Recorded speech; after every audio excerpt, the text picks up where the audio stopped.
This channel does not promote any violent, harmful, or illegal activities. All content provided by this channel is meant for an educational purpose only. ওষুধের মূল্যবৃদ্ধি নিয়ে কেন্দ্রকে নিশানা মমতা বন্দ্যোপাধ্যায়ের। 4 এবং 5 April রাজ্য জুড়ে বিকেল 4টে থেকে 1 ঘন্টার প্রতিবাদ কর্মসূচি তৃণমূল কংগ্রেসের।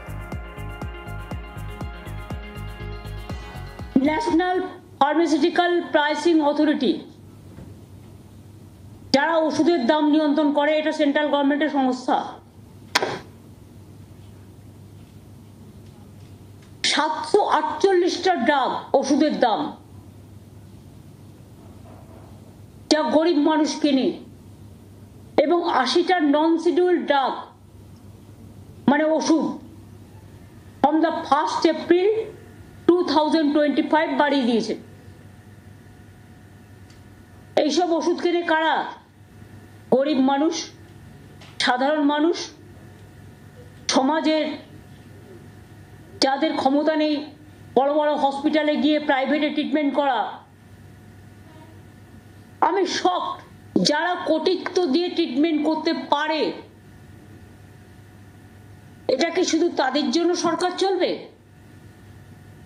আমি এটা তীব্র প্রতিবাদ করছি এবং এটা টোটাল উইথড্র করার জন্য অনুরোধ করছি।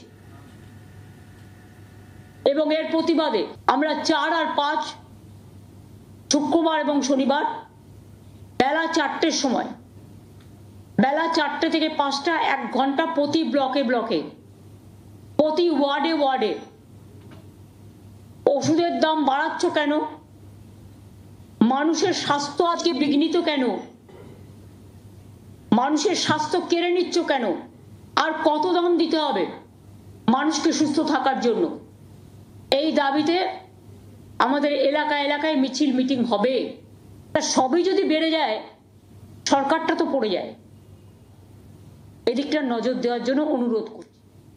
তারপর আবেদনে কাজ না হলে, আন্দোলনে কাজ না হলে রাস্তায় রাস্তা দেখাবে। ওষুধের মূল্যবৃদ্ধি নিয়ে কি বললেন মমতা বন্দ্যোপাধ্যায় শোনালাম আপনাদের। এবার শোনাবো কি বলছেন রাজ্যের বিশিষ্ট চিকিৎসকরা। বর্ধিত দাম শুধু প্রত্যাহার না, আমরা দাবি করছি ওষুধের ওপর যে জিএসটি আছে সেই পুরো জিএসটিকে প্রত্যাহার করতে হবে।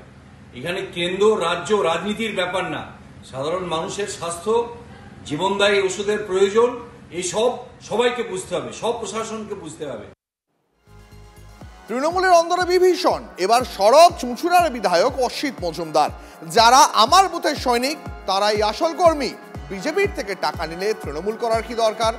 ভালো না লাগলে দল ছেড়ে বেরিয়ে যান। দুষ্ট গরুর থেকে শূন্য গোয়াল ভালো। এবার এমনই মন্তব্য চুঁচুড়া তৃণমূল বিধায়ক অসিত মজুমদারের গলায়। তাহলে যারা আমার বুথের সোলজার তৃণমূলের কর্মী, তারা যদি পিছনের কথায় বিজেপির থেকে টাকা নিয়ে আসে, তাদের তৃণমূল করার দরকার কি আছে?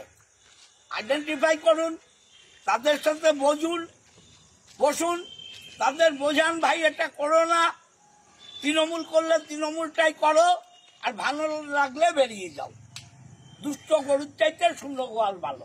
আমার 5 জন থাকবে, আমি জানবো আমার 5 জন, 10 জনের দরকার নেই। 5 জন তো বেইমানি করবে না, যারা বেইমানি করবে না তাদের নিয়ে করুন।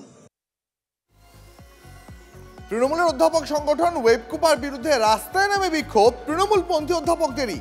ওয়েবকুপার নতুন পদাধিকারী বিজেপি এবং সিপিএম এর সমর্থক। মমতা অভিষেকের কুৎসাকারী এমন অভিযোগ তুলে ডায়মন্ড হারবার মহিলা বিশ্ববিদ্যালয়ের গেটে অবস্থান বিক্ষোভে সামিল ওয়েবকুপার সদস্য অধ্যাপকেরা। বিক্ষোভে সামিল হয় তৃণমূল ছাত্র পরিষদের কর্মী সমর্থকরাও। খোদ অভিষেকের কেন্দ্রেই তৃণমূল অধ্যাপক সংগঠনের বিভাজনকে ঘিরে শোরগোল তুঙ্গে। আমাদের তৃণমূলকে দিন রাত আমাদের মুখ্যমন্ত্রী মমতা বন্দ্যোপাধ্যায়, অভিষেক বন্দ্যোপাধ্যায়, আমাদের নয়নের মণি, প্রত্যেক দিন তারা তাদের কুৎসা করছে, নিন্দা করছে, দিকে দিকে আমাদের ছাত্র পরিষদের নিন্দা করছে। অথচ তারা আমাদের ওয়েবকুপার সংগঠনে এই সমস্ত অধ্যাপক অধ্যাপিকারা যুক্ত হয়ে ভুগে আছে। ওয়েবকুপার যে নতুন সংগঠন হয়েছে, সেই সংগঠনে দেখা যাচ্ছে যারা মমতা ব্যানার্জির বিরুদ্ধে রাস্তায় নেমেছে, যারা কখনো বাম কখনো রাম এই রাজনীতি করে এসেছে, তারা আজকে ওয়েব কুপার গুরুত্বপূর্ণ পদগুলিতে বসে আছে। আমরা চাই ওয়েব কুপার সংগঠন রামবাম মুক্ত হোক এবং এখানে মমতা ব্যানার্জির পতাকা যারা হাতে নিয়ে বেরিয়েছে তাদেরকে স্থান দেওয়া। হাইকোর্টে বিজেপি নেতা অর্জুন সিং এর রক্ষা কবচ। 26 মার্চ গুলি বোমাবাজির মামলায় সাময়িক স্বস্তি। আগামীকাল মামলার শুনানি পর্যন্ত অর্জুনের বিরুদ্ধে কোনো কঠোর পদক্ষেপ নয় জানালো হাইকোর্ট। পুলিশের আবেদনের ভিত্তিতে অর্জুনের বিরুদ্ধে গ্রেপ্তারি পরোয়ানা জারি করে ব্যারাকপুর আদালত। তবে হাইকোর্টে সাময়িক স্বস্তি পেলেন অর্জুন সিং। আমি তো প্রথম দিন থেকেই বলছি কি আমাদের আইনের উপরে বিশ্বাস আছে, সরকারের উপরে বিশ্বাস নেই। পুলিশ কোর্ট যেভাবে না কিছু শুনে, না কোনো তথ্য দেখে, না কোনো, আমি বারবার বলেছিলাম কি ভিডিও ফুটেজ শো করুক পুলিশ, কিন্তু ভিডিও ফুটেজে যার নাম যে অপরাধীদেরকে তৃণমূলের অপরাধীদেরকে শো করছে তার নামে সুমোটো করেছে, তারপরে আমার নামে ওয়ারেন্ট বের করেছে। অদ্ভুত ব্যাপার আছে। আমার মহামান্য আদালতের উপরে সম্পূর্ণ আস্থা আছে, তারা সবকিছু কালকে শুনবেন, কালকে দেখা যায় কাল কি হচ্ছে। অর্জুনকে অর্জুনের শেষ পথটা দেখিয়ে ছাড়বো। শুধুমাত্র এই গুলি চালানো নয়, আমি বলেছি বিকাশ বোস হত্যাকাণ্ডের যে মূল নায়ক সেটা হচ্ছে অর্জুন সিং, আর যত সিরিয়াল কিলিং হয়েছে তার যার মূল নায়ক সে হচ্ছে অর্জুন সিং। সেই অর্জুন আজ না হলে কাল সামনে আসবে সব রকম তথ্য নিয়ে, আর তার প্রমাণ হবে। আমি বলেছি যে তথ্য প্রমাণ আমাদের কাছে আছে এবং আমার কাছে আছে, সেই তথ্য প্রমাণ দিয়ে কেউ বাঁচতে পারবে না। রামনবমীর সাথে অর্জুন সিং এর কি সম্পর্ক? রামনবমী হিন্দুদের শোভাযাত্রা বেরোবে, সেদিনকে সব হিন্দুরা একসাথে আসবে। ও আমি নিশ্চয়ই, আমি তো 5 বছর ধরে ওই রামনবমীর মিছিল তো আমি বের করি, কই সেখানে তো অর্জুন সিং থাকে না, এখন আমি নিজে বার করি। অর্জুন সিং না থাকলে উনি কি পুরীর রাজা নাকি, যে রথের আগে ঝান্ডা দিলে পুরীর রথ চাকা চলবে না? উনি কি জগদ্দল ভাটপাড়ার রাজা হয়েছে নাকি? খানদানি ইতিহাসটা বেরোলে লোকে ওই মিছিলে ওকে যেতে দেবে না। কলকাতার মানুষ নেমে এসে বাড়ির ছাদ থেকে, ব্যালকনি থেকে, ফুটপাথ থেকে, গাড়ির ভেতর থেকে যুব মোর্চার এই কার্যক্রমকে অভিনন্দিত করেছে এবং উৎসাহিত করেছে। তার জন্য কলকাতা মহানগরের মানুষকে সিআর এভিনিউ থেকে ডেরিনা ক্রসিং প্রত্যেককে আমরা ভারতীয় জনতা পার্টির পক্ষ থেকে ধন্যবাদ, কৃতজ্ঞতা জ্ঞাপন করি।